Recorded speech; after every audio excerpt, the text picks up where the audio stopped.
E me veio a ideia de dizer, pô, eu quero trabalhar com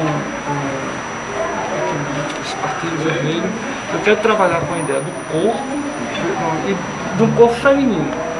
Aí vem a aberração que Maíra me falou, que isso nunca me saiu da cabeça, mas no bom sentido, Maíra. Aí eu pensei assim, ó, eu só escrevo à noite, né? Durante o dia eu sou uma negação, não consigo escrever, mas à noite eu vou.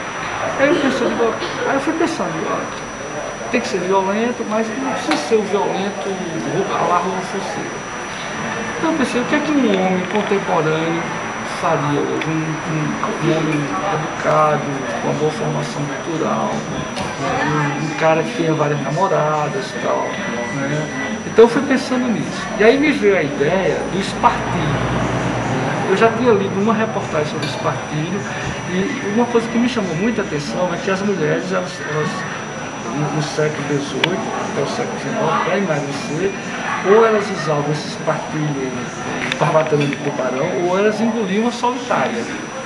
Engoliam a solitária. Então era uma loucura, né? E eu achei genial a ideia do espartilho. Né? Mas o espartilho, aí eu fui, olhei, procurei saber.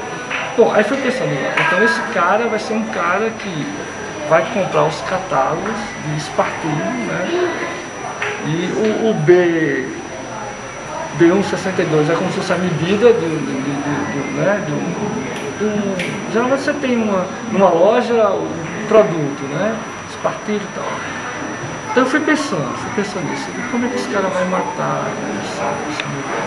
Né? Aí fui montando isso, até chegar a ideia de que o cara, ele convida as namoradas, ele dá um presente às namoradas, no espartilho, elas se envaidece com o espartilho, acho que aqui, né? E na verdade ele vai testando, né, a medida vai asfixiando, né? E até matar as namoradas. Né? Então um serial killer usando o espartilho. Depois foi que eu vi. Mas na verdade é o seguinte, o conto, eu fiz uma primeira versão e não gostei muito, aí depois fui trabalhando. E achava assim que não.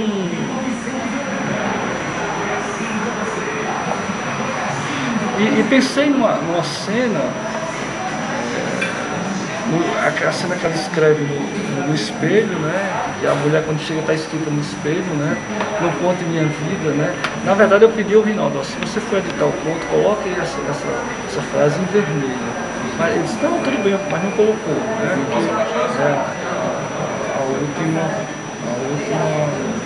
A última frase. Mas aí esse conto me deu muito prazer. Mas ela está em francês também. Está em francês, está em francês. Me raconte para la vie. Me raconte para la vie, né?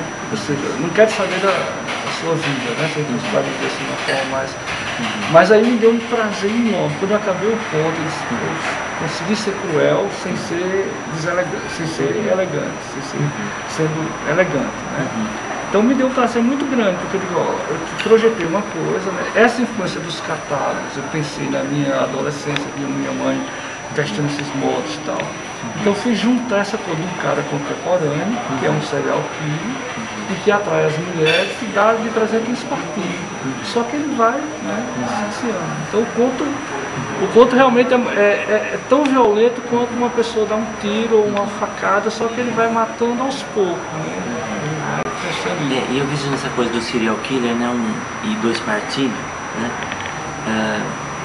o serial killer como um indisciplinador, né, aquele que está fora das leis, das normas sociais, das regulamentações, mas ao mesmo tempo ele usa um elemento, não é, que é o espartilho, que é totalmente disciplinador do corpo.